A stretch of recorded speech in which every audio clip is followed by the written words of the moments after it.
Welcome back. A place to live and also making sure they have the continued support to remain housed. That's something a local organization does, and you can help with their mission while having a little fun, of course. Alex Thomas is here with Neighborhood Properties, Inc. to explain. Thanks for being here today. Thanks for having me. Absolutely. So let's first of all talk about Neighborhood Properties, Inc. What exactly is it that you all do? So we're a 501c3 housing provider. We've been providing housing to Lucas County residents, specifically those residents that are suffering from homelessness while living with mental illness and substance use disorder. We've been housing that population of individuals since 1988. Wow. So we specialize in individuals that are really suffering from things in their lives that are causing homelessness to be present and then be chronic. So we also do provide mental health services, emotional support line services. We own and operate the Lucas County Emotional Support Line, and then we provide diverse housing options like resident adult care facilities and housing for young adults and single women and children and all of those things. So it's not necessarily, this is where our apartment complex is, where folks live. There's different places. Exactly. Yeah, it's considered a scattered site model, and we love it that way. That way our residents can blend right in the community, and nobody has to know their background or why they got there or what they've experienced in their past.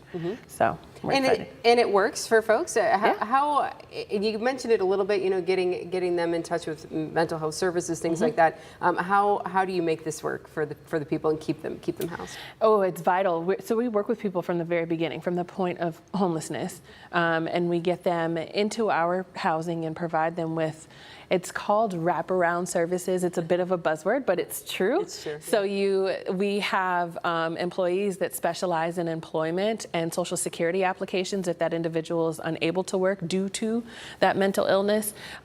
We have staff that are there to help them with socialization, and we have staff that are there to help them just kind of rebuild their lives and get connected to benefits, insurance, and make sure that they're receiving their proper health care, and that they're just really focusing on all the pieces of their lives that need to be in place in order for them to retain their housing.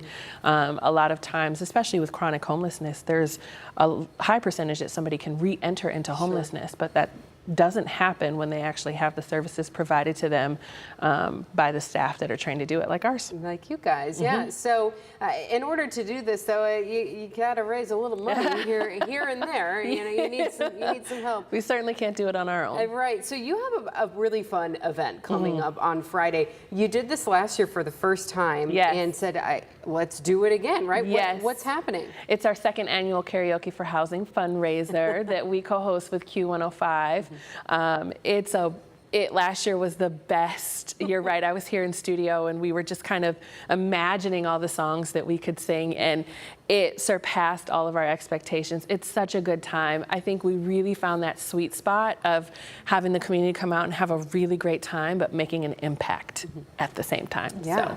What can people expect? Do they need to scan the QR code here? This gets you registered for the event. What can they expect when they come out? So when you come out to our event, obviously we have a band this year, so we do have entertainment along with the karaoke. But we have heavy hors d'oeuvres that we're passing. So you'll have an opportunity to kind of have some good food, have a drink. There will be music playing.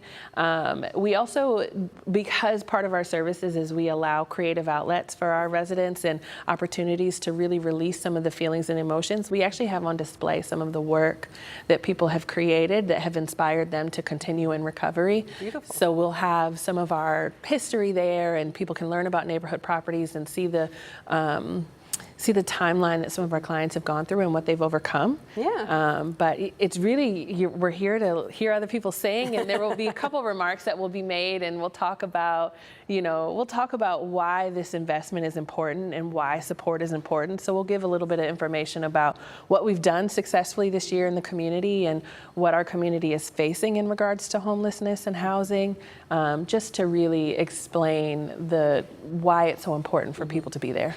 So if you love to either sing karaoke, or you like to listen to people sing at karaoke. Sure. This is a good one for you. Starts at 6 o'clock Friday, and this is at the Portal at TSA. It is. Yes. It's such a great venue. A cool venue. We're So very excited. Make plans to be there. Karaoke for housing, that's a lot of fun, and you can help support neighborhood properties at the same time. Thanks for being here today. Yeah, Appreciate thanks it. for having me. Super Absolutely. excited. Have fun. We will. Yeah. Thank you.